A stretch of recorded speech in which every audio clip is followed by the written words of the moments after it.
मुख्यमंत्री देवेंद्र फडणवीसांनी electric truck चालवल्याचं पाहायला मिळालं। चाकणमध्ये फडणवीसांनी ईव्ही ट्रक चालवला। मुख्यमंत्री ड्रायव्हिंग सीटवर बसल्याचंही पाहायला मिळालं।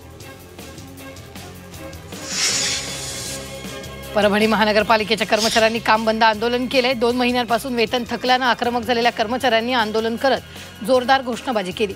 तसंच जोपर्यंत पगार मिळणार नाही तोपर्यंत आंदोलन मागे घेणार नसल्याचा पवित्रा आंदोलकांनी घेतलेला आहे। छत्रपती संभाजीनगरच्या गंगापूर तालुक्यातील आनंदवाडी इथं अनेक वर्षापासून रस्ता नसल्यामुळे नागरिक त्रस्त आहेत। वारंवार निवेदन देऊनही प्रशासनानं कोणतीही दखल न घेतल्यानं ग्रामस्थांसह शालेय विद्यार्थ्यांनी जलसमाधी आंदोलन छेडलं। पाण्यात उतरून घोषणाबाजी करत आपला रोष व्यक्त करण्यात आला। रस्ता द्या अन्यथा जलसमाधी घेऊ अशा घोषणा यावेळी देण्यात आल्या। अकोल्यात विविध ओबीसी संघटनांनी जिल्हाधिकारी कार्यालयावर मोर्चा काढला। या मोर्चा दरम्यान मुख्यमंत्री देवेंद्र फडणवीसांना जिल्हाधिकारी मार्फत निवेदन देण्यात आलं। ओबीसी आरक्षणासाठी आत्मबलिदान देणारे विजय बोचरे यांच्या कुटुंबाला तातडीनं आर्थिक मदत द्यावी अशी मागणी निवेदनाद्वारे आंदोलकांनी केली।